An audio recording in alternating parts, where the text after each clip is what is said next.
We'll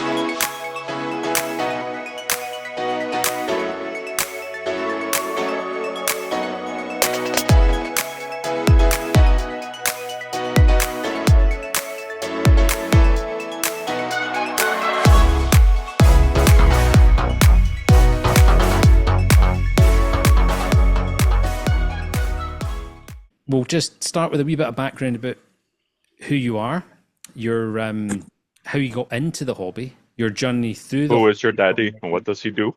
For fuck's sake, I told you he'd do something. He's dead. Who told you you could eat my cookies? It's pretty spot on, Ron. Thank you. And then we'll talk about your system, equipment. You can show the guys how everything works, all the rest of it, and then we go into livestock, and people will have questions throughout. So on you go. You're a professional YouTuber. Right. Okay. So my name is Rob. So my first foray into saltwater was, going to show my age now, 1977. Through my dad, basically. He built a tank and put it in our sort of alcove in a house. And it was just a succession of death, really. As it was in them days, buying totally inappropriate things to put in probably a 4-foot tank, I guess. But yeah, I found it interesting. I liked it. I was obsessed with the bubbles. I had a freshwater, like little community tank. And it's a weird thing, isn't it? But they used to make the little wooden beach air stones. I used to just love the fine stream of bubbles, and I never understood why I couldn't get it in my freshwater tank. That was a childhood thing, I guess. So I can't actually remember when he shut that tank down, but obviously he did. So anyway, I left home, got married, and did all that boring stuff. And then I went off to uni and I did various things, and I ended up doing a PhD at Durham on zoonotic diseases. So this is basically diseases which jump from animal communities across into humans. So when I was doing my research, nobody knew what zoonotic diseases were. And then in 2019, stroke 2020, the whole world knew because COVID was a zoonotic disease. So I've lived and worked all around the world, really. I run a full-scale clinical trial in East Africa with 2,000 children under 5. I lived there for 3 years, 4 years. I've lived in Uganda for a couple of years. Ecuador, I've worked in Russia, I've worked in the US, I've worked all over, basically. And then eventually, my wife basically said, if you leave again, don't bother coming back. Subtle. So I decided to come back, and I kept trying to bring her out because I wanted to go and live in Africa. I absolutely loved Uganda. I wanted to try and get my family to come live out there, but it's just, it's difficult. The kids are a bit older and they have their own lives. So the rest of the family's here, so you know it is. So anyway, I gave in, came back, and I was just looking for something to interest me, really, just to keep those little grey cells ticking over. Because obviously I did a lot of work in entomology, in insects. I was going to put a massive leaf cutter ant colony in my office. That was my original thoughts. And then I just remembered back to, my dad's tank, and I started to look how much the hobby had progressed in the sort of 39 years or whatever it was. And I just thought, it looks good. So I went. Fortunately, where I live, 10 minutes walk, there is a LFS. So I'm quite lucky in that respect. So I just walked in there one day and just spent like 3 hours chatting. And ordered a Red Sea 750 was my first tank, and that was in 2017. I think it was up about a year, and then I plumbed in a Red Sea 450 next to it. And I made it into like a shallow sort of lagoon tank. And I grew mangroves, and I had a mated pair of blue spot fish in there, just a nice calm tank. And as I said, COVID hit, and my wife went, I need to be working from home, so I need the office. So I had to clear the tanks out, and that's when I decided to build a fish room in what was my garage, which is where I'm now. this garage was built in 1940 when the house was built, and obviously the cars back then were tiny. So these garages are not really functional for cars anymore because time to get your car in, you can't get out of it. So it's never been used as a garage anyway. So it was just sitting here. So I basically turned it into a fish room, and then I've always wanted two particular fish really, an Achilles tank and a Lanardi wrasse. So I just thought I'll just get the biggest tank I can possibly fit in the room, basically. So this tank actually fits in a long wheelbase transit van because it wasn't made on site. It was made in Liverpool and driven down, and we wheeled it in and stuck it on the stand, and the rest is history, really. Is that good enough? Yeah.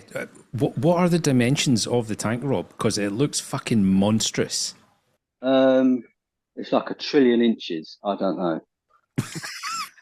Solo cups, you know. Oh, So it's right. So in metric, it's 4 meters long by 1 meter deep by 70 centimeters tall, which I believe is about 13 foot by 3.5 by kind of 2'3".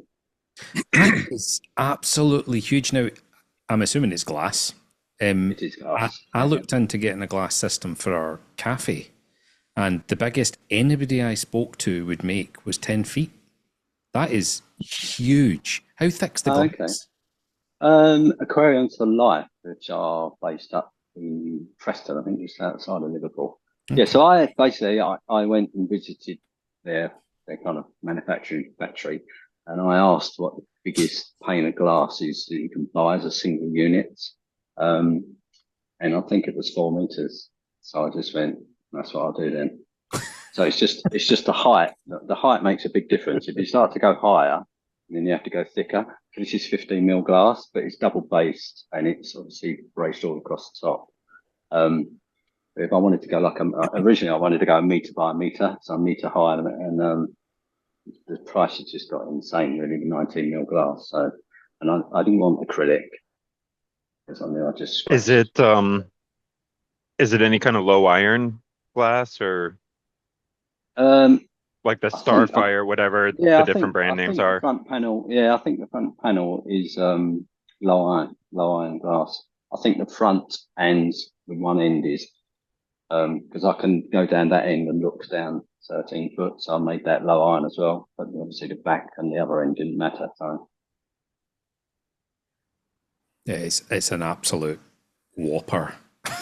it is quite large. And you've got it on the aluminium stand. Yeah, I built the stands. Yeah, it's just T slots. That's 9. Well, the main struts are 90 by 90, and the others are 90 by 45. I don't know what that is in freedom units. We'll convert. Call them. We'll convert. Yeah. So how did you get the idea of the aluminium from? Because it is new to me in the UK to see that. And Tidal Gardens he's used it in all of his facility. I think, I mean, obviously, it was either, is it Sam Parker, Parker's Reef? I think he's got a T-slot stand, isn't he? So it was either him, I watched his kind of dream tank build, or it was Stan at Tidal Gardens. It was one of them. And it just made sense to me because, I mean, the stand's been there for 3 years, and I mean, I don't clean it very often, but it looks exactly the same as the day that I put it in. Yeah, I would use aluminium. Yeah, and so for the Americans here, or the viewers out there, he's talking about aluminum.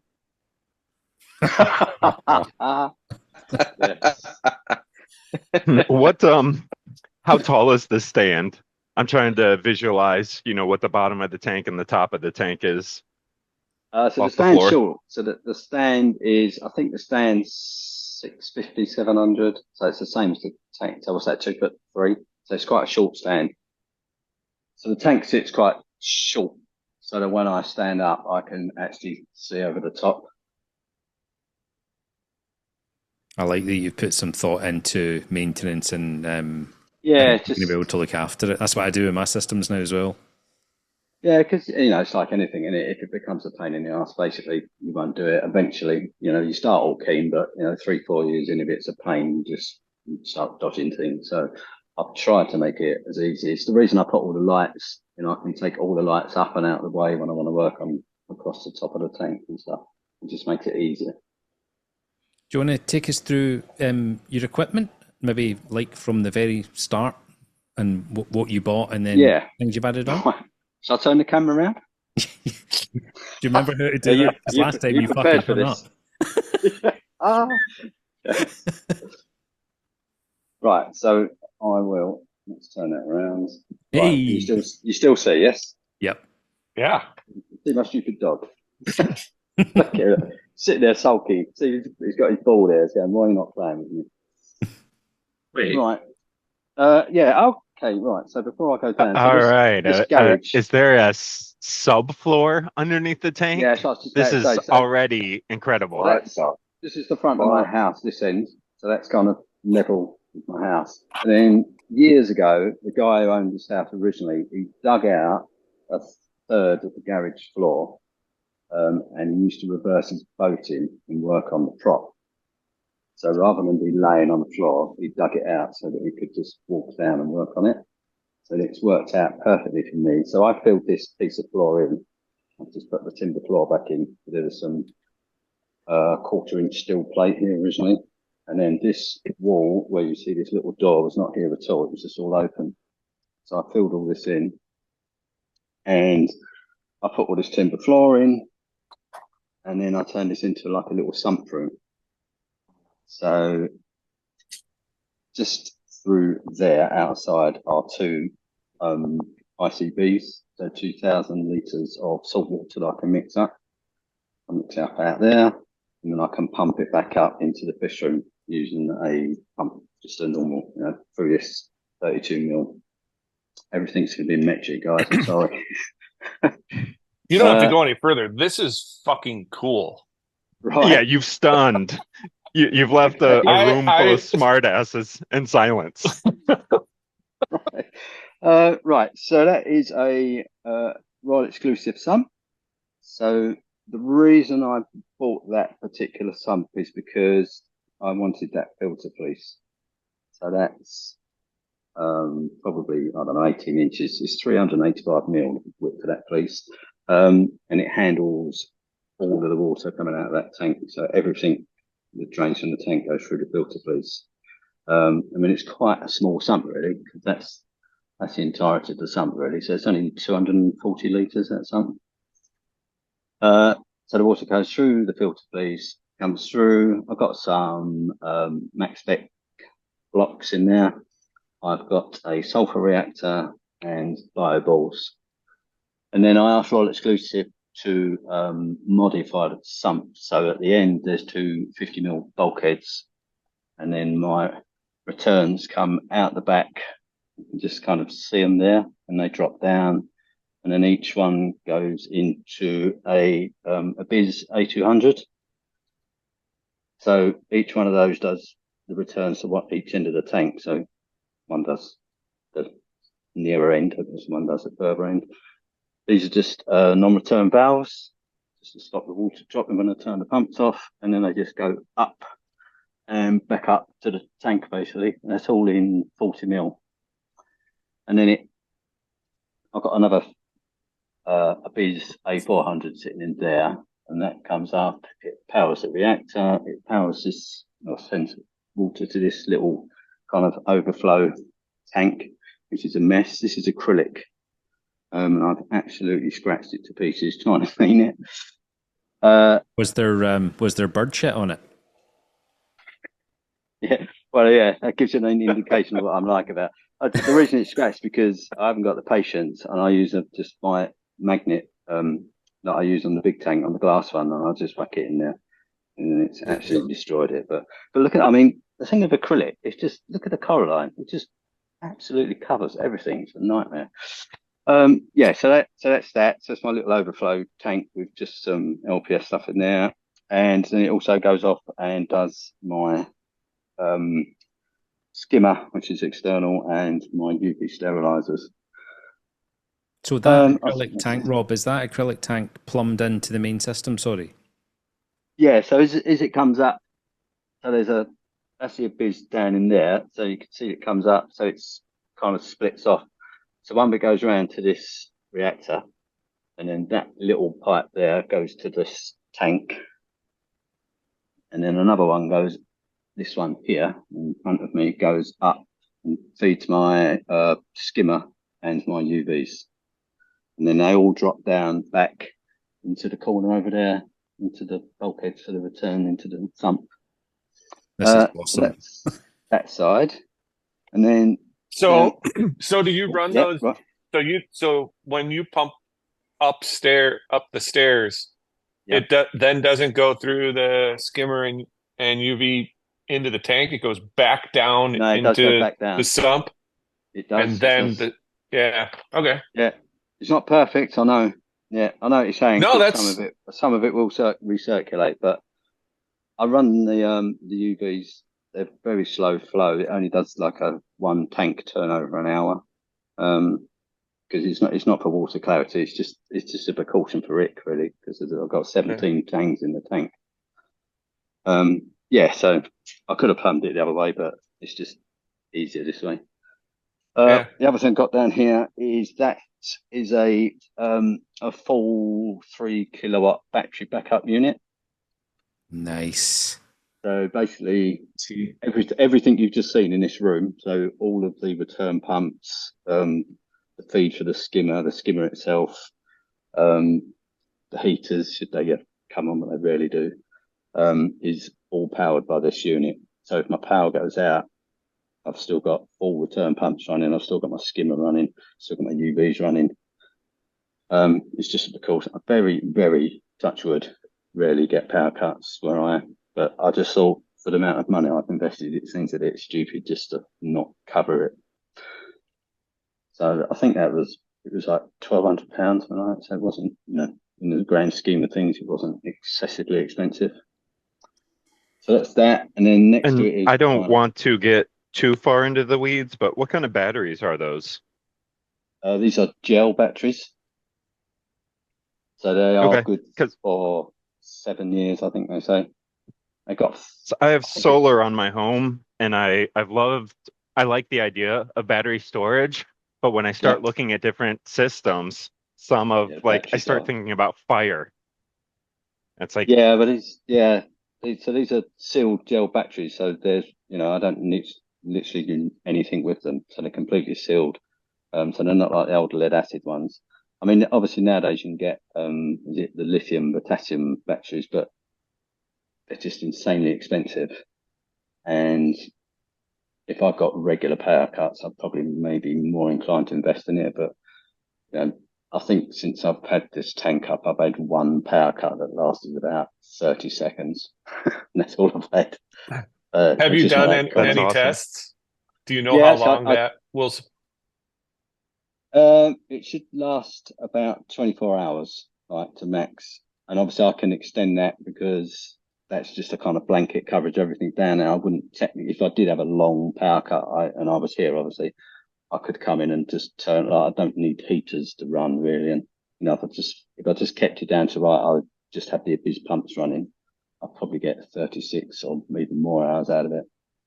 And I've never had a power cut that long since I've been alive in this country, so I'm hoping it never happens.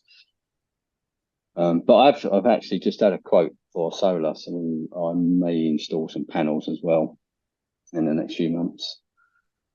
But yeah, it works fine. And yeah, as regards to testing, on a Monday when I kind of do my maintenance day, Monday afternoon, I will come in and I just flick the breaker.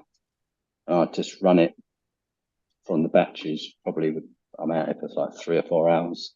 So I just check that everything's working and the battery's all good, and then I just flick it back on before I leave. So it gets tested a couple of times a month. Good man. I'm impressed. Yeah, and so this is my RO unit. So that's 400 gallons a day. It's 1,500 litres. I don't know, is that 400 gallons? And that's the big DI 25 litre DI resin there. That is my, behind these stairs is that's a 200 litre. That's basically my ATO, my top off, my RO water top off. And I run it on one of these little smart plugs. So basically it just comes on, I think it's twice a week for an hour, and it just tops that bin up for me, so I don't have to worry about it, running out or forgetting about it. So that's worked really fine. It's got a float valve on there as well. This is an extra precaution. That's a good idea with the smart plug. I think I'll steal that idea for mine as well. Yeah, Do because you have a? Yeah, sorry. Is there a flush prior to? Yeah, it's got auto flush built into it. Oh, Yeah, that's cool. So when it switches on, it does. I think it's a 15-minute auto flush, and then it kicks into the actual RO into the bin. Do you have bad And, water? Like, do you know what your water is like? Well, in the US, we TDS have wise, water's different everywhere. yeah, my TDS is pretty high. It comes in about 430. What? Okay, Yeah, that's what mine is like, yeah, it's and 'cause, heavy, it's just heavy like shitty water. lime. Yeah, so it needs to.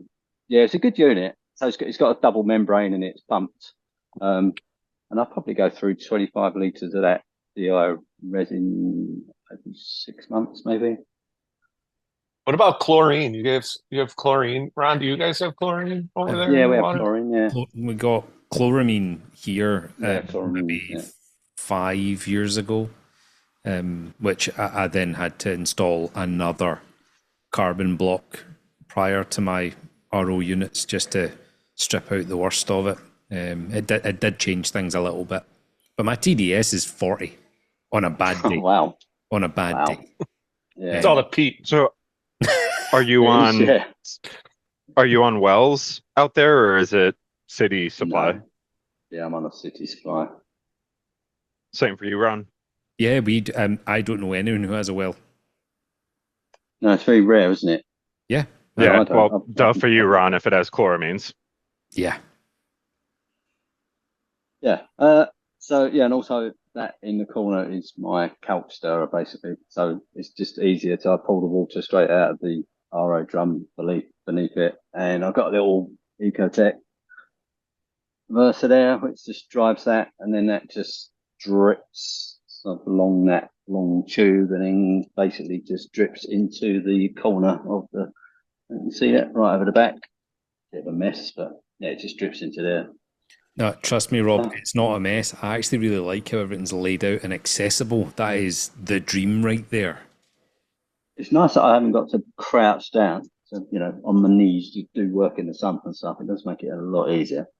I mean, I guess if you look at the sump, I mean, there is a bit of detritus in there, but for 3 years, it's pretty clean, I think. Yeah, and that blue tube dripping there is my auto water change, which I've just started about a couple of months ago. It's relatively new.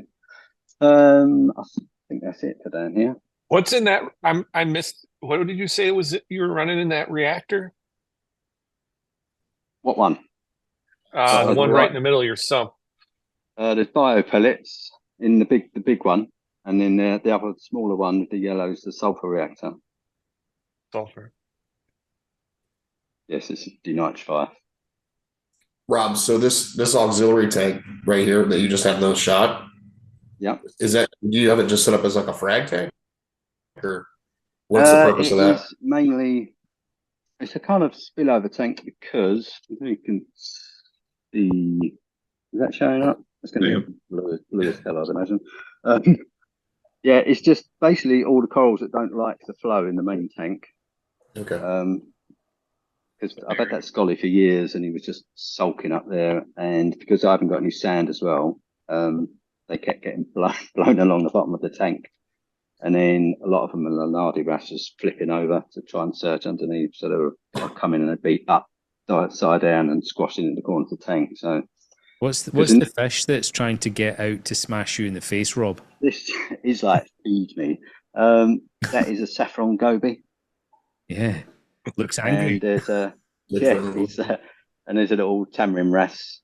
So with that tamarin wrasse there, I got when they're juvenile, they look like almost like a leaf before they get all their spots. Yeah, so I had him from that size, and I put him up in the big tank, and my wonderfully friendly 6-line wrasse took his eye out. So he's a one-eyed wrasse. So he's been down here ever since. How did you catch that in that big tank? Yeah, I know. Cause, well, he went missing because he was literally like that long. And Okay. to be honest, I thought, well, he's either hiding in the rock and or he's dead. And I was just walking down the stairs and I looked at the weir and he was stuck to the weir comb. Oh fuck. I thought he was Okay. dead. So I was just like, I just scoop him out. And obviously he was, and I just threw him in and he's been there ever since, really. So because I can't get that 6-eye wrasse out. I've tried. And in the end, I just gave up and I won't put any more wrasse in there, really. Right, so we come up and then I've got an external skimmer. So this is a Bubble King 300 Deluxe. And then I've got Deltec calcium reactor. So in terms of how I dose tank, like alkalinity wise, the calc stirrer will probably do about 85%. And then I'm dosing sodium hydroxide. So that probably does another 10%. And then the calcium reactor I use very rarely. It's just come on, actually. You can see it bubbling. And it comes on for, I think it's 2 hours a day. Didn't Scotty do the sodium hydroxide? Do you remember? Like that's some dangerous shit, though, right? Yeah, you don't want to get it on you. Certainly, it's not nice to mix up, but it's so Yeah, cheap. So I mean, it's. I guess if you remove the fact that if you spill it on yourself, you're going to melt your skin off. If you take that out of the equation, I think it's better than calc, really, because it's got a higher pH. It's got a pH of 14.4, I think, whereas calc only gets to about 12.4. So you get an extra bump in your pH, and it's just cheap as well. But yeah, obviously the downside is you don't want to spill it. And if I had a tank in a house with kids and stuff, I probably wouldn't use it, to be honest. Right. So I think, yeah, so this is my auto water change peristaltic pump. So it's got a double head on it. I don't know if you can see that. So basically you can run 2 lines through one head. So theoretically, you're always pulling and pushing the same amount. So it works quite well for auto water changes. Oh, that's cool. That's the unit I looked at, Rob, online, and it was like $7,000, and you got it for 150 quid. I got it on. I got it off of a fellow reefer who he never used it. He bought it and never used it. Yeah, and he sent it down from Birmingham and went, if you like it, just send me the money. So I was like, wow. So yeah, £150 for the unit. But I had to buy the head, and I can't actually remember, but that wasn't cheap. That was about £400, £500 possibly. But I'm. Would the guy steal it from a hospital or something? That's it. Yeah, there's a guy on dialysis. Just blow out the lines before you use it. You'll be fine. Yeah, so that's it. And then, yeah, lastly, basically, I've got a 350 litre bin there. So basically, I mix my salt outside because I'll just mix it up cold, and then I pump it up, and it just goes into this, and it just comes up to ambient temperature because this room sits normally around 25, 26. So it just saves me having to heat it, basically. And it recirculates on a Vector L1 pump, and then I can just turn this valve and use that hose and just stick water in the tank if I want to.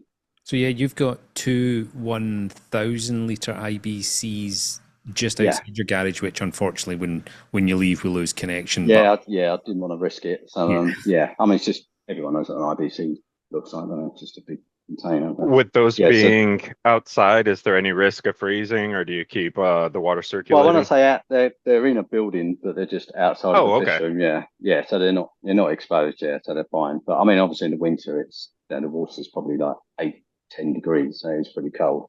And I just pump it up through this, fill this tank up, and yeah, and that's it really. Then I'm now doing auto water changes, so that probably does about 200 litres a week out of this, and then the last 100 I just clean out my sump, and that little satellite tank, I just will change on that, and then I'll just take any detritus out of the main display, basically. Right, so lights are the next things. I've got 19. It's kind of a mix, mainly of XR15s, G5, G6s, and I've got my 2 old XR30 G4s on here as well. And they are fitted onto more aluminum. Eh? See? Bilingual. It sounded like that pained you to say it that way. Yeah. I was trying to work out how to say it. Yeah. So these are see these struts. So I've got a little box. So that does this end of the tank, that does the other tank, and it just basically just lifts all the light completely up out of the way on those 2 struts, and they're electric gate openers, which work. Did really you well. build all this shit yourself? Yeah. I mean, it looks impressive, but it's not that difficult, if I'm honest. Sorry to butt in, Ian, Rob. Sorry, is there any chance you have a little filter for your camera? Oh yeah, I do. Sorry, I forgot. Jim, have you worked with Ron- that T-slide at all? What's that? Have you worked with? I'm sorry, you're breaking up or I'm breaking up. I can't. What's happening? I don't know why. I think he was asking if you've ever worked with T-slot, Jim. Oh, I mean, I've worked with lots of metals and aluminum, but we don't typically work with that shit off the shelf. It's easy though. I can imagine how easy it is to saw it off, sand it, so there's no burrs and slide in shit. The fuck are you using? I think he's trying to use an old filter from an old phone, but it's got the smaller holes. I had to cut mine out. Let's see if I can. What about that? We've had this more than once. Excellent. Problem solver. Are you controlling all your lights through like Apex or through Mobius or whatever? Yeah, I absolutely hated Mobius app, to be honest. Who didn't? Yeah, I mean, it just wasn't, for me, it wasn't fit for purpose. Didn't you read about it on Google? There was people talked about the problems. You just had to read about it and you would have known. Don't use it. Yeah. The trouble is, I was already invested. No, I'm just teasing. Yeah, so I made many comments about how basically I didn't think it was just worthy of anything, and I thought it was just crap, basically. And I didn't understand the whole Bluetooth thing, and I still don't. I don't understand why. If I've got to stand next to the light with my phone to operate it, I might as well just press a button on the light, mightn't I, really? So I like the Wi-Fi module. I still have the odd problem with the odd light not going off, but it's so much better than it was. So that's it basically. I can't think of. Oh, so the only other thing I haven't spoke about is that's my UVs. Just 2 80-watt UVs, and is that the DD units, Rob? Yeah, they're the 2 DD units. Yeah, they're great. Work fine. Drew Wizards. Yeah, I mean, my only slight gripe with them is that I would like something on there that tells me the bulb's on. I totally agree with you. That's all I wanted. I broke a bulb a couple of months ago trying to check. Yeah, I did exactly the same. I broke the sleeve, the quartz sleeve, trying to check. And I was just like, just give me a tiny little window that tells me. It's good if hard plumbed them. If you soft plumb them, you can use the clear screw plumbing on it, and you can get the glow from the bulb. Yeah, but, I don't want to soft plumb it. If you use the fittings in the box, you do. But I've got mine as well, and there's no way of telling. So and that is it modular marine overflow? It's from the States. I don't know why, but I couldn't get one over in this country for some reason, and that is just a mess of the plumbing basically goes down. So what are you using everywhere for flow? Because if you have that long ass tank, how are you moving water to get back to the overflow? What, the return lines, you mean? Like back from the sump? No, flow in the tank. Oh, in the tank. So, okay, yeah. Yeah, So I've got 2 MP60s down the bottom, 2 they're Pantaray Hydra 42s. I've got 3 MP40 stuck on the back. I've got 1, you can see out there, Max Spec Jaya. And then I've got another 3 MP60s down this end.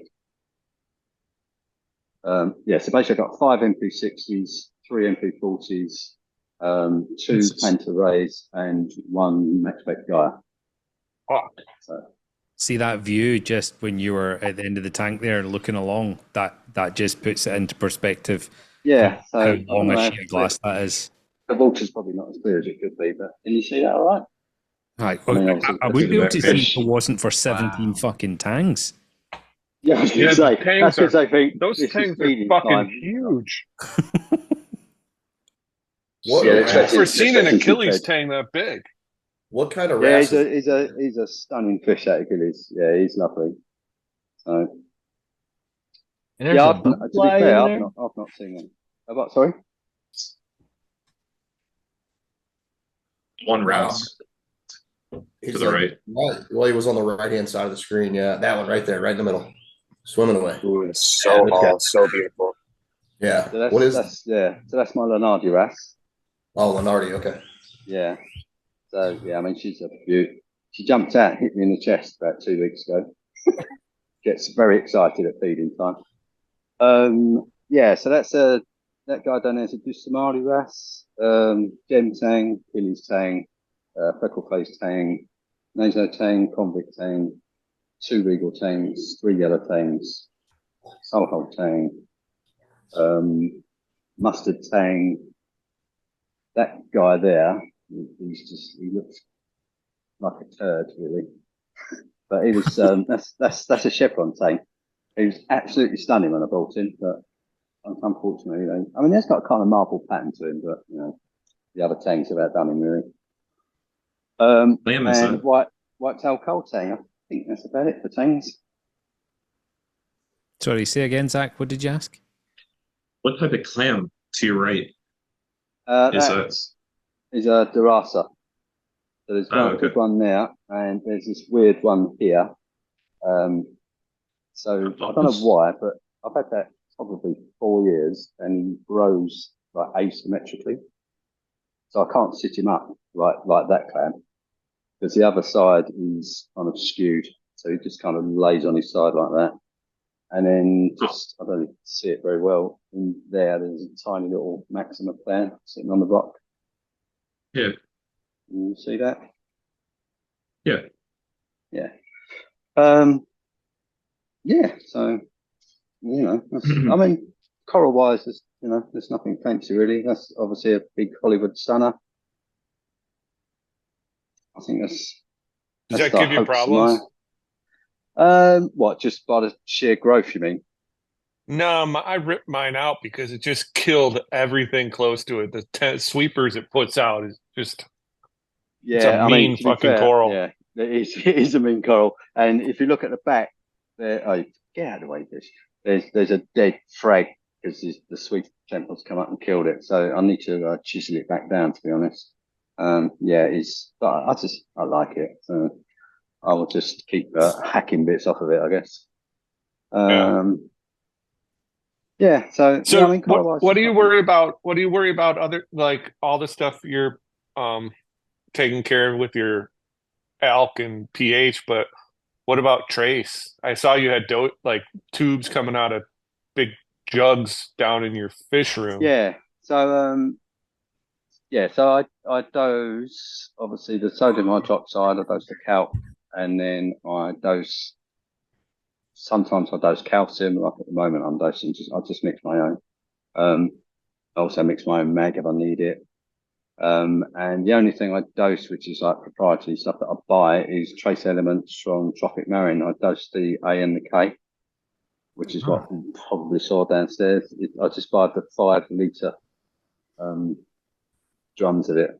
And yeah, Jim turned me on to that, and I have seen much better coloration. Yeah, I mean, it definitely does something. I don't get, obsessed with the numbers for the traces. I send ICPs off. It always tells me out of the 16 traces, 12 of them are low. But my head says I know they're going in because I'm dosing them every single day. So if they get uptake, I'm not worried really. How much are you dosing of the A and K each day? I dose 27 mil of each a day. And if you ask me how did I get to that figure, I got to that figure because that's going to make them last for 6 months, and financially that's what I want to pay. Perfect. So yeah, so I don't want to spend more than, I think they're 240 quid for them 2 containers. Do you seal those? Are those the black containers down there? Do you have them sealed off with no light getting into them? And yeah, they're in the containers you buy them in. So they are these guys. That's how they come when you buy them. Yeah. Okay. Yeah, we only have the 1,000 milliliter as the biggest size, I think. Oh, really? Okay. I think. I don't know. I haven't looked any bigger, but yeah, I mean, I think this is the next size up. I don't think there's anything intermediate. I think they go from 1,000 to 5 liters. Yeah. And you don't worry about them saying you're supposed to mix them before every dose? No. Yeah, I don't either. No. Me neither. It's just not very practical, is it? So, no. Nah. I'd be interested to hear how you make your own calcium and magnesium supplements at some point, Rob. Maybe not today, but at some point. Yeah, okay. Well, that's my mag's up there because obviously I've got a brain like a goldfish, so I have to write it down. So that's basically what I use to make a litre. And I make a 4 molar solution of sodium hydroxide. So it's just 160 grams in a litre. So it's so cheap, that sodium hydroxide. It's like, I think I pay £15 and it makes 6.5 litres. And even on a tank this size, I'm only dosing 50 mil a day.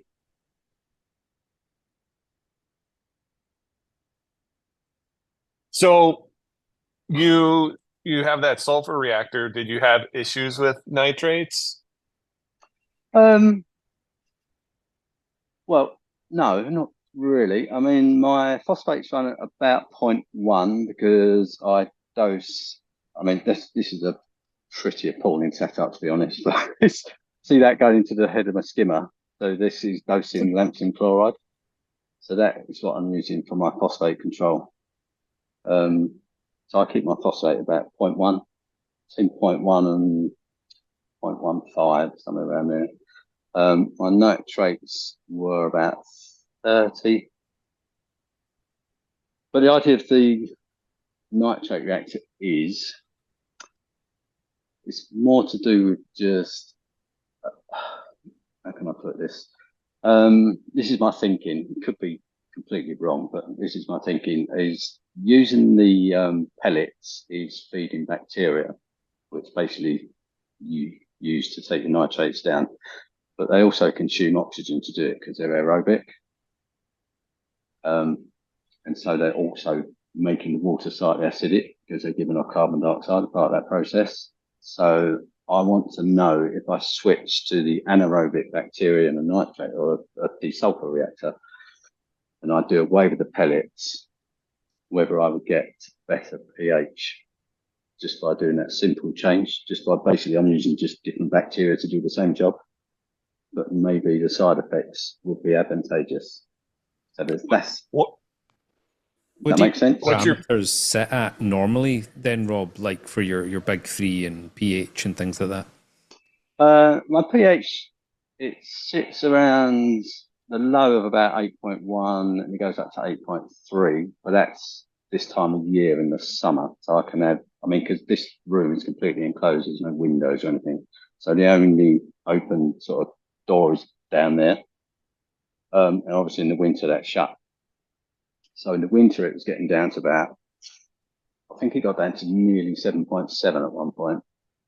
And I was just like, didn't really see, anything major, but I just thought if there's simple things I can do just to nudge that up, then I'll just try it. I don't want to make life hard for myself, but I thought if I change the reactor over to using sulfur and anaerobic rather than aerobic, and it gives me a couple of point bumps, then it's just an easy thing to do.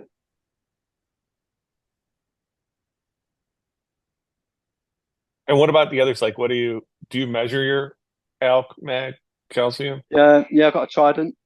So I use that. So my calcium's around 430, my mag's around 1350.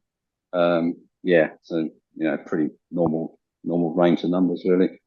Do you use the Tank, Trident to do controlled dosing via those numbers? I do not, Ron. I'm not that brave. No. I mean, I like the Trident, and to be fair, I've had it probably 4 years. I've done the DIY, change what I can't remember what they call it.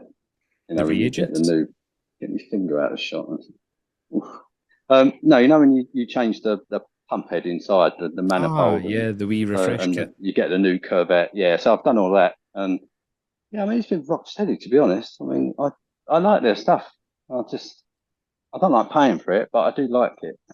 So yeah, it hasn't let me down. And so I think you can see up there, I've got DOS dose and a bridge. So I dose Phyto and First Bite Cocoa Pods, which are just fine little pouches. That is mainly for the amphibians, really. But it's just handy when I go away. So it doses 4 times a day. And the nice thing about the dosage, you can, run the food down the line, dose the tank, and then reverse the head, and it sucks it back up, and so it doesn't sit in the line and get all putrid. You've got a lot of stuff running in your system that a lot of us, I think, would dream of having. You've thought of so much. Yeah, so I don't know. I suppose yeah, do it. I just think I'll try that, and if it works, yeah, I'll give it a go. I mean, it's only my second tank, really. So do you said you don't use the Trident controlled dosing, so what do you do with your Trident readings? Are you manually dosing? Yeah, basically, yeah. I mean, I don't have to change it a lot. The only thing I tweak really is the sodium hydroxide. I mean, I've got a lot of capacity because I'm not using that calcium reactor hardly at all. So I can, I've got the ability to step that up from 1.5 hours that it runs to 24 hours. So as these corals will grow, I've got a lot of capacity to add the alk that they're going to be consuming. Yeah, so at the moment, I make kind of micro adjustments on the amount of sodium hydroxide. So in the you're winter, not sorry. you're not manually dosing. I mean, you have dosing heads set up to dose all this stuff, but Oh yeah, you're I don't manually manually dose. adjusting them. Yeah, I'm manually adjusting, but it's dosed automatically. I don't manually dose anything. Yeah, because that's just not really practical when you go away and stuff. But yeah, I don't leave it to the apex to say dose this much based on what the Trident says. I just don't see the Like point. Ron, Yeah. for you and Zach, Budnick, and Jeff, I can see how that's a benefit, but for big stable systems, it barely changes. Yeah, I mean, exactly. it changes and it tells you something's wrong, maybe I think is probably the most, or things just subtly start needing more. But it's not like you take out a bunch of water or a bunch of corals and all of a sudden 30% of your corals was shipped somewhere else and shit changes. Exactly. I totally agree with what you said about why you need it, but I wouldn't. Yeah, I don't see the need to trust it, and it's me, and I'm here all day as well. It's not like I don't even go away for work, so I'm out here every day basically, other than when I go on holiday. So yeah, I don't need to trust it. I just look at the measurements myself, and as you say, it's pretty stable. All I'm doing basically is each month I just increase my alk a little bit because the corals are growing, and that's pretty much it. I've got I all the love being fish. a homebody. I love being a homebody as well. Your comment that you rather enjoyed COVID cracked me up. Yeah, I like the peace as well. I get a lot of planes flying over on the flight path into Heathrow, and we get a lot of planes. So it was just nice to sit in the garden and not have that roaring over the head. Did you? What about humidity control? Sorry, Ron. Yes, so Oh no, you're okay. I've got these German again, actually. These fancy, see that small fan there. I mean, obviously, I've got a huge fan, but these small ones are they're kind of smart fans. So inside there's a ceramic block, so they're good for heat exchanging. So I don't lose any heat, or I don't pull in any freezing cold air in the winter. But they also have a built-in humidity control. Yes, I've never had a problem actually with humidity. I mean, it sits nice and roasted. I don't know if your camera picked that up, but that panel tells me it's 25.5 in this whole room. And the other thing I've got is a carbon dioxide monitor up there, which tells me it's 500 the CO2 in the room, which is fine. Yeah, so they give me good air exchange. So they basically pull and push. So they do 90 seconds of pulling fresh air in, and then they switch and they do 90 seconds of pushing air out. And they just do that automatically for 24 hours a day, basically. Did you say at the start, Rob, which salt it is you use? Tropic Marine.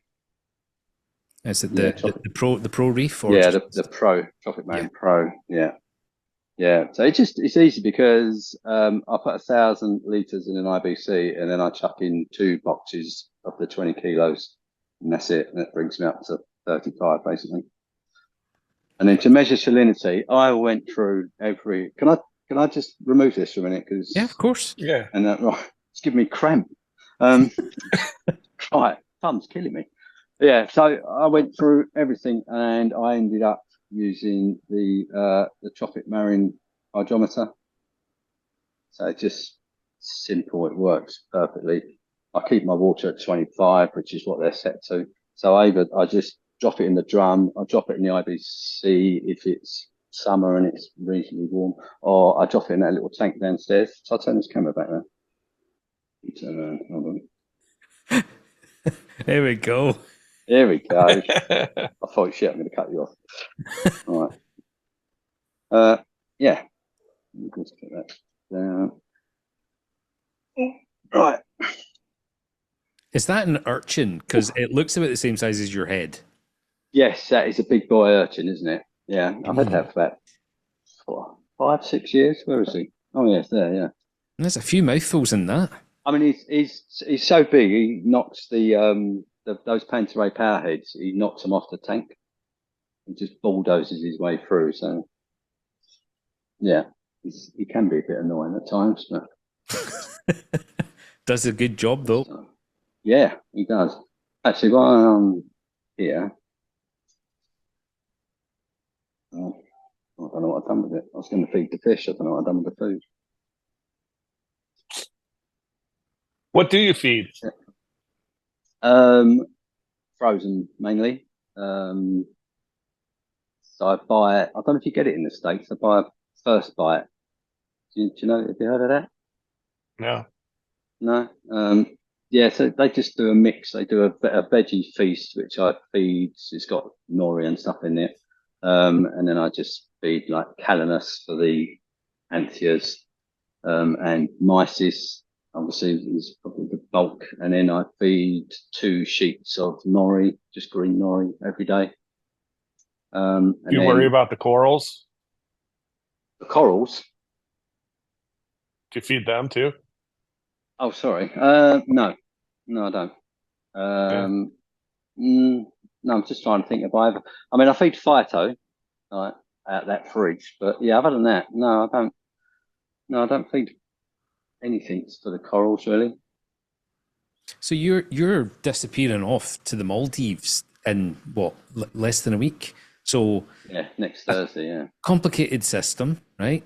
Who do you have that is going to look after that, or are you literally letting it freewheel? My son is, well, basically he's feeding the fish. He might clean the glass, but other than that, I mean, that's part of the reasons why everything is kind of set up So, all the dosing is done by dosers, not manually. And it's on the apex. So, anywhere in the world you can have a peek and see how it's looking.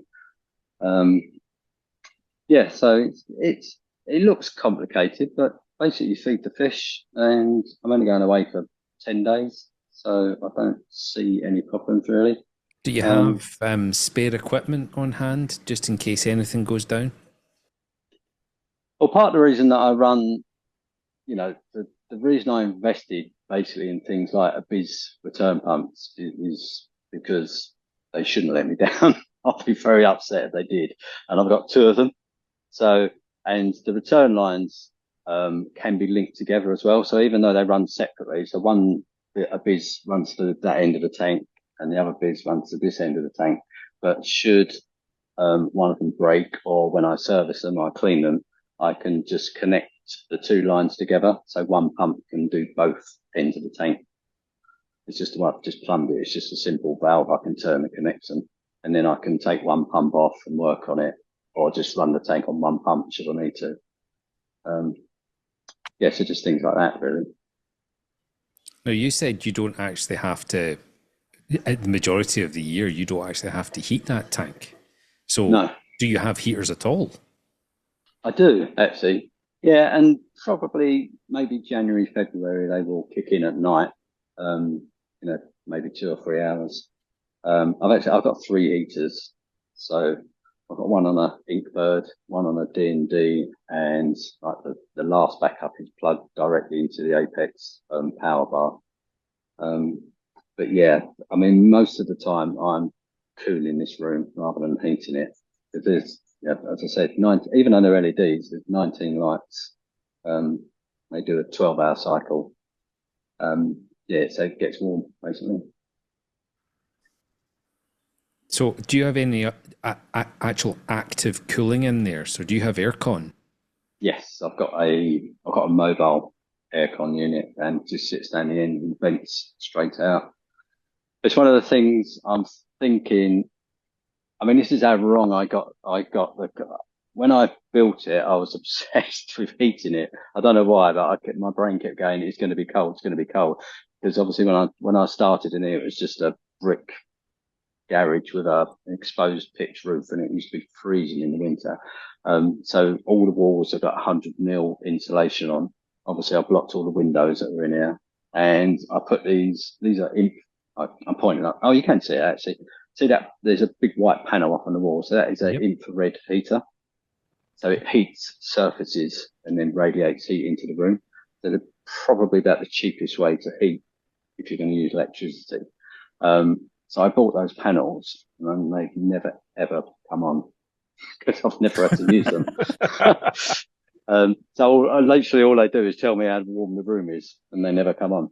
So I was thinking maybe I should remove it and put a proper fitted aircon unit in there. Yeah, I mean, you guys had mid 40 degrees down there last year.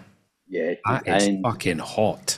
It was sweltering hot, and my garden is a south-facing garden as well, so I do get the burn in the sun on it. But yeah, so the other good thing is that because that sump room is dug into the soil, basically, it remains really constant temperature. So even when it was boiling hot, down there was considerably cooler than it was outside.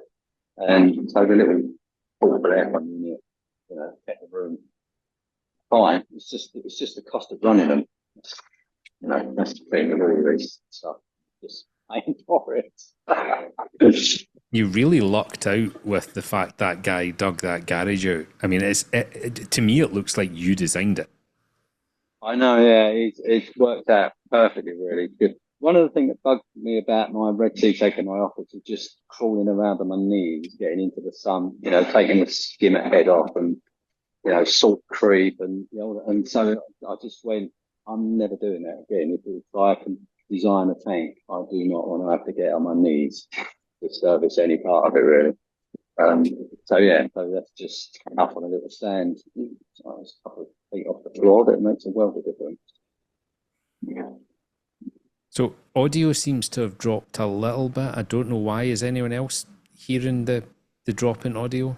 Just a little bit muffled? No, maybe it's just me. Okay, No, I it hear could it be. too. Yes. It could be the fan. The fans. I've got 2 huge fans either end of the tank, and they just kicked in. So I don't know whether you're picking it up. You could be picking it up. That's maybe what it is. That's maybe what it Yeah, is. you can see my shirt's probably blowing a bit. Dramatic. You need a bit of wig on. Part of the reason I did it, one, they're cheaper than using the aircon, and the other thing is they help with evaporation. So because I'm dosing calc, I'm obsessively getting as much evaporation as possible, so I can just keep pumping the calc in.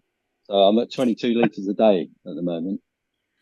So that's, I just run it at maximum evaporation basically. I don't put any just normal RO in the tank at all. Everything goes through. So the calc 22 stirrer. liters a 22 liters a day. Yeah. I But don't know how what much that- are you dosing? Is that your top off? So top Yeah, off. it's the top off. Okay, and how much of that are you dosing? That's kelp. All of it. It all goes through the stirrer. So all of your top off is Yeah, so 100% Calc. of my top off is calc. Yeah. is that controlled? Well, like if you had a mass, like a leak, would it massively dump a bunch of top off in? It's through the Bursa dose that I showed down there. So it gets pumped through the Bursa doser. So it gets sucked out of the ATO and then pumped into the calc stirrer by the Ecotech Bursa pump. So that controls it. So I tell it, I want 22 litres over 24 hours. Oh, okay, And if so you don't. It's Yeah. It's not So off a float it's not gravity fed or anything. No, it's pumped. or a sensor or anything like a level sensor or anything. Yeah. Okay. Yeah. So even if the Bursa pump broke, there's no way for that calc to drain into the tank. So do you have steady evap then, where it doesn't change like through the seasons? No, it does change. Yeah, no, it does change. So I do a weekly, bi-weekly, sometimes salinity check just to check and I just adjust through the summer. It'll probably go up. July, August, I will probably be up to about 24, 25 litres a day. And then in the winter, it drops right down to about 18. So it's quite a big fluctuation. Yeah. You're doing calc that whole time, right? Or do you top off with fresh RODI at all? It just all runs right through the calc reactor? Sorry, I couldn't hear that. Was that for me? When you're with your top off with it changing like that, does it Yep. constantly runs through your calc reactor? Through the stirrer, yeah. Okay. Yeah. So I just adjust it up and down according to my salinity, basically. Yeah, I mean, it means I need to monitor it, but yeah, it seems to work. Seems to work pretty well. It's pretty simple, I guess. And then obviously in the winter when I can only dose 18 litres, it's obviously nowhere near enough for the tank. So I just make it up with the sodium hydroxide and I will just run the calcium reactor for, maybe 5-6 hours. So I just adjust the other things. What was the solo cup conversion to 18 liters? You Well, get used to it, Rob. I've never heard of a solo cup in my life. I was just like, what is that? I did convert the 40 degrees to 104 for all you. So it's actually it got to 104 in London last year. I saw you doing that, Jim. As soon as he said it, Ron said 40. I saw you Can go hear him over. tapping on the conversion. Yeah. Yeah. Yeah. So Red I solo don't know, cups. this is 3,000 litres. So what's that? Is that 800 gallons, somewhere around there? What? If I cared what it was in gallons, I would think about it, but I don't give a fuck. So liters is fine. Yeah. I get asked all the time. People just DM me and just go, "What's that in gallons?" And I'm just like, How many? 3,000? Did you say? "Yeah, 3,000 litres." 792. 792 and a half gallons. Okay, right. Plus, I think yeah. your sump was 55 gallons. They did a quick conversion on that, so Right. so Okay. we're all on the same page. I can tell by Rob's face he gives a fuck. He's sitting there This like, is where I wish you had a sound clip from Rain Man on the soundboard, Ron. oh, I got loads of sound clips for today, but I'll be totally honest, I've not found anywhere to drop them because Rob has just been fluent. It's normally there's a little gap here, and I get to just like Now fuck off. But I've not found any gaps. Yeah. Well, I suppose So you're because we're in the same country, so I imagine our connection's pretty good. Yep. Yeah. So you're really interested in the coral spawning. Yes. Yeah. So Jamie Craig's, I just saw on Instagram, he was given a speak at Oxford. So the expert, yeah. Yeah. So where were you thinking of putting that? Well, basically, where I'm looking at you on this camera is sitting on a cabinet for a little Red Sea 170. So that I'm thinking of putting it. I've got a number of tanks. I've got a 5-foot custom-made tank in the cellar that I've never used, which I could put here. But that was originally what I was going to do. I was going to use the 5-foot tank, and then I thought it doesn't leave me enough space to do other things, like sorting out the tuxedo urchin, which I need to spawn and get the little ones. And so I just thought I don't want to cramp myself in too much. So I'm going to try the Red Sea 170, which I take it as 170 litres. I guess that's why they call it a 170. Now, no, people who spawn, though, they don't really try and, like, would you be planning? I mean, there's the different levels of spawning, right? There's just getting your corals to spawn, and then there's trying to rear the spawns into corals. But I've never heard of people trying to do that in the same tank. Like, it's almost like system to system to system, right? Just like breeding fish. Well, I think Jamie Craig did the 3 species in a single tank? Well, I was just going to go with Millipara. I'm going to just bring in fresh Millipara from Bali, probably the Indonesian maricultured stuff. And part of the reason I want to do it is not even so much about the actual spawning. It's just about people keep going, hobbyists should do it. But I can't find anyone who's documenting it as a hobbyist. I know Richard Ross is doing it, but he's certainly not your average hobbyist, is he? And I know Mike B's doing it. But I just wanted to document how difficult is it actually to do, how hard is it to set up the sunrise, sunset schedule on an apex, just the boring basic stuff. But people don't really explain it. They just go, oh, it's not that difficult, but they don't actually go, and this is how you do it. So I just thought from A to B, I just want to start with, this is a bare bones tank. It's going to be completely separate from this, and just see how difficult it is, and just see, is it a practical thing for, I consider myself an average hobbyist. I've only been in this for 7 years, so I haven't got reams of experience in doing it. So have you thought, Mike is here. Mike, are you able to talk? Yeah. There we go. I mean, I don't know what to tell you. It's its own thing in itself, because you have to essentially abandon the viewing aspects of your tank if you're going to imitate, like, say, the Indo-Pacific or something like that. Your tank's going to run the opposite of what your other tank is going to run. So you got to do light isolation and things like that. If you try to shift it over to where you're at, then you have to shift the corals, and that can take time as well. And then you're not entirely certain when you're going to spawn. I mean, that was my idea, was to get them on a schedule which suits me, so I'm not in the middle of the night seeing a bit burning. But I mean, I'm in no rush as well. I've said probably 5 years for this project to span out. It's not like I want to next year. I'm expecting them to spawn. But it interests me, and I just, it's something I can have ticking away and keep my little brain matter amused. So someone like you who's got a system already well established.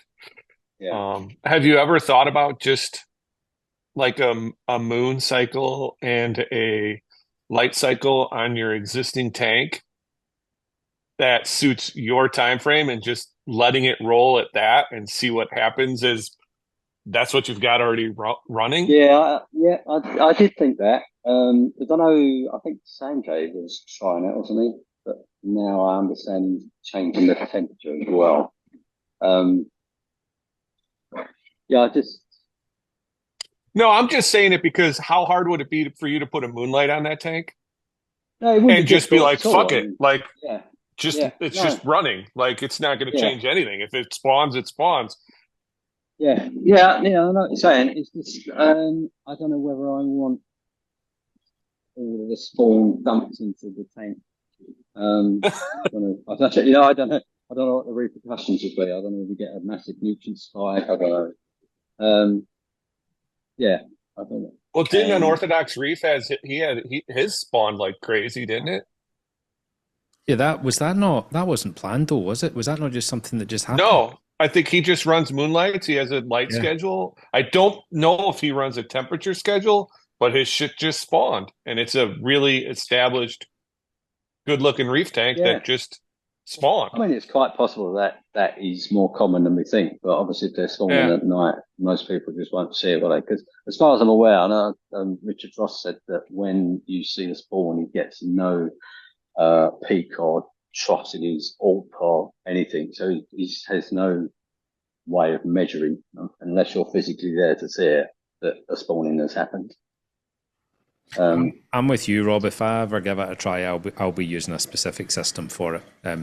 My other systems they're not for. I mean, the big complication for me is, I can come out here in the middle of the night. There's so many LEDs which don't switch off. So all the lights have a little LED that stays on. All the power heads. So there's a lot of extraneous light, even though I've got no external light coming in. Just the equipment itself. So that's kind of why I thought if I get a small Red Sea, I can just box the whole thing in, and just have it completely black with just a single source, radiant light in there. Yeah, controlled environment, that's nice and simple, easy to do, easy to look after. Yeah, I agree. Yeah. So that's my next kind of plan. So yeah, so this tank, I've got some more corals to go in there eventually. I've got my full complement of fish. Really, I'm happy with the fish.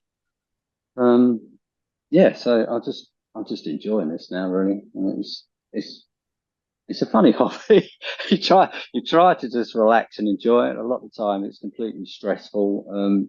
Just getting the tank in, filling it, making sure that the floor that I put in didn't collapse. Just basic things. They're pretty stressful at times, and then just I spent probably the first 2 years, every single day I came out checking out Achilles for spots. I'll bet. Just and then eventually you think, no, I think we're good. I mean, I've got 17 tanks. They always have spats because some of them are still growing.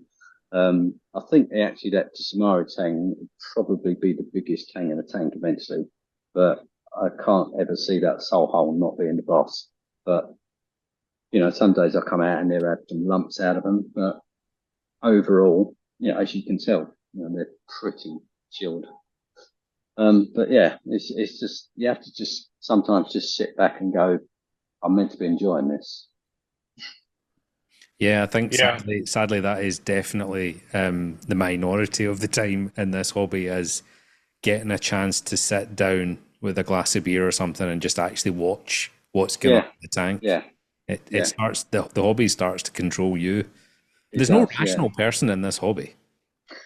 I think there is. And even that, when you got this, when I planned it, I was like, oh, it's going to be amazing, and then now it's here, I'm already going, oh, what that coral spawning would be like. There's always, it's just endless. But I guess that's why I like the hobby though. There's so much to do, and interest, whether you're into fish, into corals, into inverts. There's just so much out there to keep you occupied, and just go down little routes of what interests you as an individual. Really, that's what got me in the hobby, is the fact that if I lived to 1,000,000 years old, I would still not know everything about reef keeping. So every day is a school day, and everybody does everything so differently. Yeah, they do. Yeah. Yeah, and I'm not one of those brigades who champions a certain way of doing things, and if someone does it different, oh, you're an idiot. There's just so many ways to run a reef. And, I think the basic thing is look at the reef. If the reef looks good, whatever the guy's doing is working. You know, someone else could run this tank absolutely completely different and it would look exactly the same, you know. So I don't really understand why people just get obsessed with, the way they run their tank is the only way to run a tank. But basically, the way that I try and run this tank is cheapest way. I think there's some big egos. Too many As egos. as long as people aren't killing animals, I get it happens. The road to success is paved and coral and fish carcasses. I hate that that's how I had to learn, but I eventually learned. I've stopped killing stuff. Yeah, and that is a progression. But some people don't seem to move past that. No. And it's... No, I know what you mean. You see people repeating the same mistakes, but somehow expecting a different outcome. Whatever method you have looks wonderfully successful. It doesn't mean I can lift and shift it to my setup. No, exactly. I mean, I got quite a bit of stick about the way I was quarantining my fish and the fact that basically I quarantine my fish where that camera is, so right next to the display tank. And I had so many people going, "Oh, there's no point because if you get a diseased fish, it's just going to go in the air, aerosolize, and get in your main display." And I was just like, if you actually read the paper, because everyone quotes the 10-foot rule for a QT tank. All right, yeah. If I had the opportunity to QT my fish in another room, I would do it. But QTing them in this room is still better than not QTing them. And if you actually read the paper, sorry. What would you know? You're just a zoologist. Yeah, exactly. Yeah. But the thing is, they quote. It's a throwaway line that you got to have your QT tanks 10 feet away. But that's the kind of the mistake people make when they read a scientific paper and they just take. I did my own research. Yeah, and they take it completely out of one context. Sentence complete. Just copy and paste that one line, and then it becomes law. And the whole point of that experiment was to prove that you can aerosolize cryptocarrions, irritants, and you can make it go through the air and land in another tank and be infectious. That's what but if you look at what they did, no person in their sane mind is going to do that in a fish room, because they took a tank with a massively concentrated solution of ick, basically, put it into a garden sprayer, sprayed it into a massive fan, and then watched it blow all over. Well, you're going to do that in your fish room or in your lounge? I don't think so.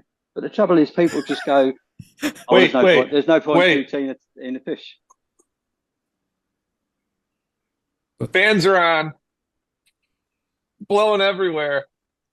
Come on, Facebook has nothing but peer-reviewed, articles and journals. I just don't know why more people don't go on there for their medical information. Just copy and paste the whole damn journal like you read it and you're an expert. I mean, who needs to go to med school?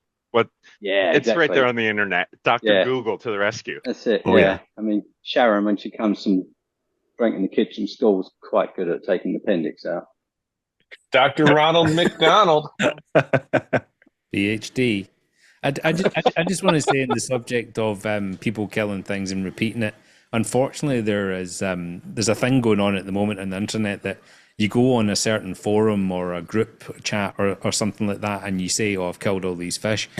Everyone just gives you a fucking cuddle and tells you to keep going. No. How about you learn from your mistake and you don't do it again? Now fuck I don't keep smooth skin SPS because I fucking kill them all. I'm going to stop trying for my sake and the animals. Yeah, they're difficult, aren't they? Yeah, I've got one of those, is it fire and ice Echinatas? Jesus. Echinata is hard. Tough. How is we know the reefing community in Western Scotland is shit. Got one guy. How's the London scene? It's so bad he had to make friends with us. Yeah. Yeah, they got no humour. No, it's pretty good actually. Yeah, I mean, I've got some good local shops, LFSs around me as well. Yeah, it's quite a good community. I mean, just obviously London's just it's capital city, so there's 9 million people in it. So there's a few reefers local to me and a few good shops. So yeah, we're just as I was referencing on the Discord about UK people do not like travelling. If someone says you got to drive an hour, you're like, no. So my local fish shop I can walk to. I've been there this morning, so that's really good for me. And they've been really people good here will people here will hop in their Suburban, their Chevy Suburban, drive 45 minutes to go get their morning coffee. Yeah, well, like I said, I did some work in Virginia. It was in Fairfax County, I think it was. And my wife's cousin was in Carolina, and he drove up. It was like 8 hours. And he just met me for a coffee, and I was just like, I couldn't get my head around it. I was like, "Are you mental?" I lived in Fairfax for 16 years, right. Rob. It's a shit show. It's one of the worst traffic problems in the States. At least it was for a while. Yeah, it's crazy. I was just like, I wouldn't see a member of my own family if it was an 8-hour drive. Fuck that. No. I'd drive 8 hours the other fucking way. Yeah. What, you just give them a handshake, say, well, it was nice knowing you. Shame you had to move that far away. I've got to get back. Yeah, have a nice life. Never see you again. There's a reason we live 8 hours apart. Yes. True that. So does anybody have any other questions for Rob? I'm conscious that that's us over the hour and a half. Any fish aggression with that many tangs in a tank like that? Yeah. I mean, I think the thing is also because they're still transitioning, so as they grow, the hierarchy changes slightly. I mean, the Sohole tank when he went in was considerably smaller than the Achilles, for example. Now he's considerably larger. So, yeah, as they go through those changes, they kind of have a little, I mean, nothing major, but, you come in and get the opposite feeling, whatever. I mean, the main problem I got in this tank is the convict tank. It's absolutely twat. And he's up there now, come on to me, just picks up the other tanks. The convict, you said? Yeah, convict tank, yeah. I saw it behind you going at another. I saw it going at another fish behind you. Yeah, so he goes. They're supposed to be peaceful. Yeah, he obviously didn't get the memo because he's an absolute nightmare. So so when I come back from my holiday, I'm going to try and get him out. It's that weird thing. It's my oldest fish, so I've got a kind of connection to him. He's grumpy. Yeah, it's just. I mean, he did it before, and he went on for about 3 months, and then he just kind of moved on, and he was fine. But this time, he's been doing that for a long time now, and he's picked on one particular yellow tang, and he just kicked him. When they just force him into the corner of the tank and they won't let him out. That's the fish I saw him chasing around a rock in the background a minute ago. Yeah, me too. Yeah. So, yeah, it's bizarre, isn't it? So I've got all of these other tangs which are meant to be hyper aggressive, and I've got the most aggressive tang in the tank is a convict tank. Well, I started off with 6 yellows, and then they fought among themselves. I've gradually taken one at a time out. So I did wonder actually the other 2 maybe they're a pair or something. I don't know. You can't really sex them, can you? But how many do you have in there now? I only saw 2. 3 in there now. 3. Yeah, so those 2 are fine. They live down that end of the tank, and then the other one's up there. He's got a 6-inch section of the tank that the convict tank lets him live in. Yeah, so it's just what fish are like. So I'll probably end up pulling out. Well, I either take the yellow out or I'll take the convict out, whichever one I catch first, really. Well, I wonder if someone else will go at that yellow tang if the convict's out. That'd be interesting. Yeah, it'd be interesting to see what the dynamic is. But, this guy's getting. Yeah.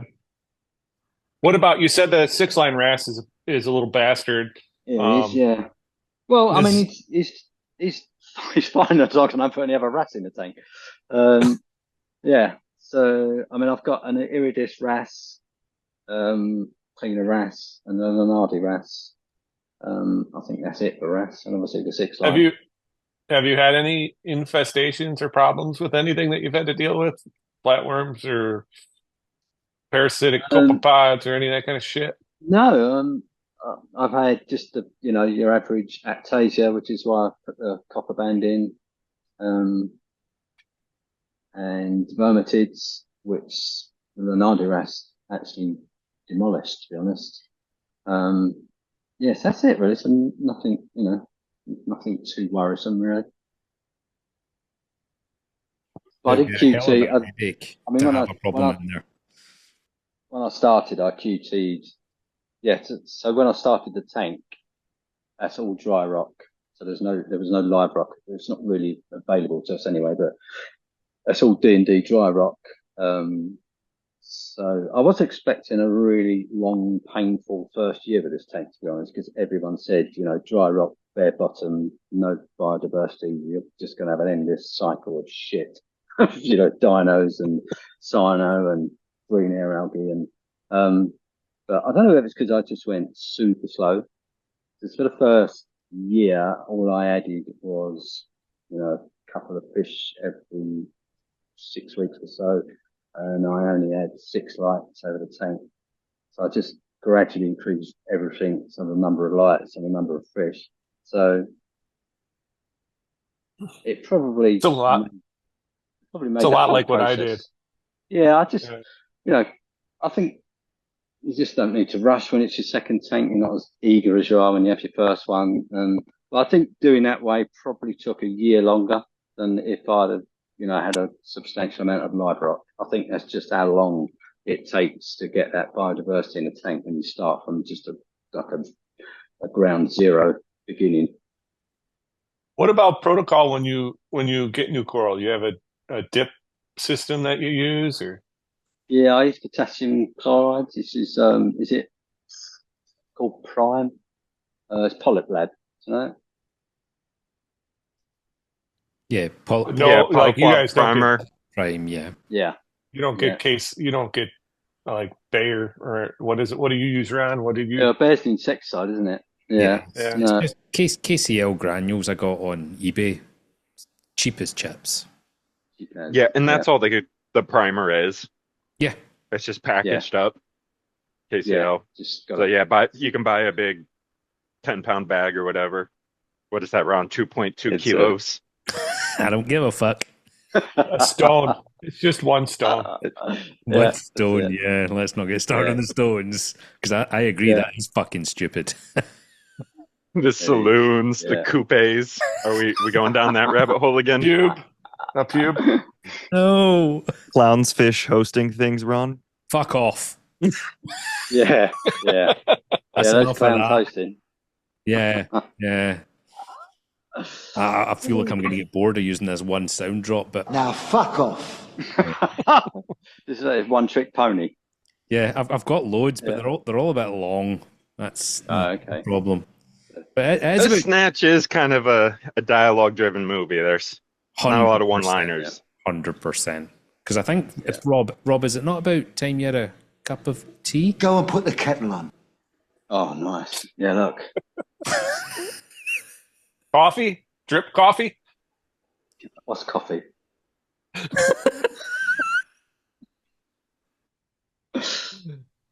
Earl Grey, that is. Earl Grey. Jeez. How very British. It is, yeah. So quarantine, for the first year, 18 months, I quarantined everything. Like all the inverts, all the corals, everything that went in the tank. Spent a minimum of 3 months in a separate tank. So my thoughts basically were I didn't want to introduce anything because of the tangs, especially ick. This is one of these things I often think about. So if you look at parasites in a population, so in a population of fish, for example, it's over dispersed. So if you have 100 fish and you look at a parasite load across 100 fish, most of those fish will have 0 or very few parasites, and then a small percentage basically have a shitload. So I always wonder when they catch fish, because it's human nature to just catch the easiest ones. So I just wonder if there's a higher percentage of diseased fish coming in just because they're loaded with parasites and they're a bit easier to catch. I mean, I've got absolutely nothing to back that up whatsoever, but it's just makes me think, is that a possibility? I wonder how much of it is the way they're transported from collection to retail, where even if there's only a couple of sick ones, it's like they're locked in a van together. So, or if somebody coughs, you know, everyone's going to catch it. Yeah, it's almost like they bring them all together and they're sitting in like a massive culture plate because it's the perfect place to replicate diseases, isn't it? And then they concentrate it all together and then they ship them. Everyone's stressed. Yeah, exactly. Yeah, they're all stressed. You know, temperatures all over the place. Yeah, they're in a dark It's like going through the airport.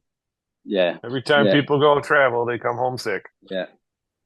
Yeah, so the reason I did 18 months of everything is because once basically it's built around the Achilles really, because obviously they're a good sort of fish to tell whether you've got ick in your system or not.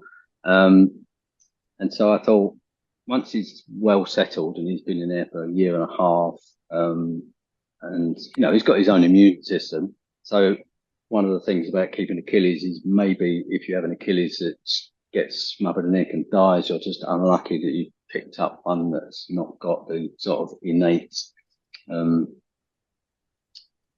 ability to fight off the disease, whereas, you know, because they're all going to have a different kind of susceptibility to the parasite. So I just thought if I give him 18 months to settle in, be happy, and I've never seen any signs of spot or anything, then I will relax a bit on QT in the coral. So I still QT the inverts, but live tissue on coral, I think you've got to be proper unlucky, I think, if you bring in a fish disease on a live tissue in coral. I don't even know it's possible. So I think if you cut the frags off and you're only dealing with live tissue, I think you're pretty good. Just my thoughts on it, right? I'm super excited to have you involved in our little Talking Bollocks chats where we choose a subject to talk about and have you involved. Yeah, you've obviously your background is super impressive. So yeah, exciting. I mean, don't call me an expert though. Fuck that. Not gonna happen. Say the ratio. Oh, you both talked over yourselves there. What? Yeah, go ahead, Mike.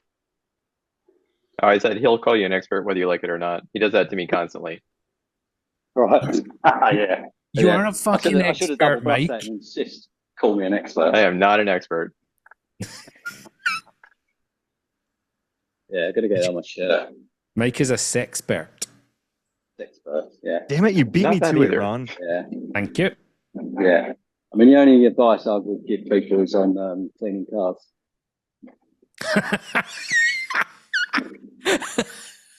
If you want it.